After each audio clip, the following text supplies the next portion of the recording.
I can't tell if Curse of the Dead Gods' timing is flattery or unfortunate, having released briefly after Hades made such a big splash in 2020. Hades' initial release was as an early access game in December of 2018, whereas Curse of the Dead Gods' early access period started in early 2020 and is releasing on February 23rd. That said, past Ted games' release on Switch is going to draw comparisons because of the similarities between them. Both are dungeon crawlers that evoke celestial beings as the story vehicle. Curse of the Dead Gods leans on that skeletal structure of roguelike dungeon crawler. You'll do multiple runs of its 10 courses, each with its own unique layout of catacombs full of monsters, traps, and gold that is visually reminiscent of something like the Mummy. For each round, a branching path gives both a sense of how many rooms need to be completed before the end boss, as well as what kind of perks you get by completing the room. Those include gold, purchasable attributes, alternate weapons, and health rooms. The individual rooms of a run are like a series of hallways and open areas, most of the time hosting a battle. The combat foundation is what feels most distinctly like Hades. Your basic tools are a melee attack, ranged attack, dodge, and parry. Parrying deflects a monster and makes them briefly vulnerable. In action, you'll be chaining together moves and mixing in dodges and parries to create opportunities for dealing damage. You can collect and swap weapons as you find them, which switches up the playstyle. If you don't want a particular weapon, they can be offered to the gods for gold.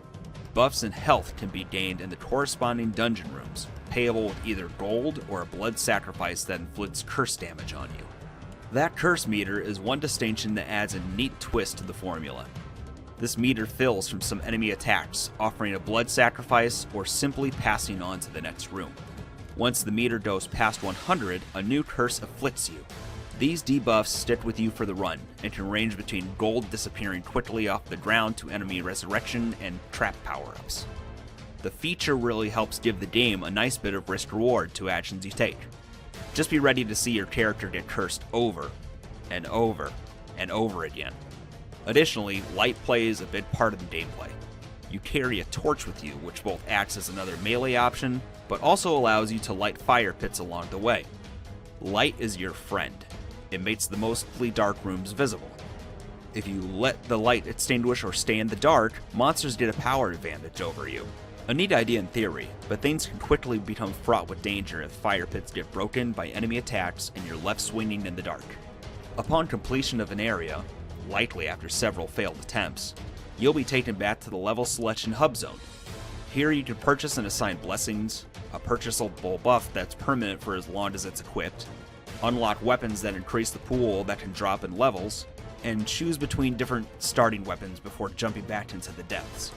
The audio-visual presentation works well for its premise. Creepy ambient sounds are heard throughout, which increase in tempo whenever danger is present. The ancient temple motifs, while fundamentally not much different from each other, feel distinct due to the different color palettes and backdrops they utilize. If Hades is the high watermark, then this doesn't reach it, but Curse of the Dead Gods is perfectly fine for what it's attempting to do. Curse of the Dead Gods could have easily been an also-ran to solely capitalize on an upcoming release that has a lot of buzz. Think like ants to a bug's life. Instead, I've been greeted with a roguelike that, while definitely sharing DNA with other dungeon crawlers, has enough interesting backdrops with a few neat combat ideas to make it its own. Curse of the Dead Gods' unique features don't all hit head-on, but what's here is a game that, while not as refined, is still plenty of fun in its own right. This video is made possible by our generous supporters on Patreon. Did you know that Nintendo World Report is funded directly by fans like you? When you support Nintendo World Report on Patreon, you get immediate access to multiple exclusive podcasts every month, exclusive Discord channels, an early look at select content, and more, all for as little as $1 a month. Check out patreon.com/NWR for all the details.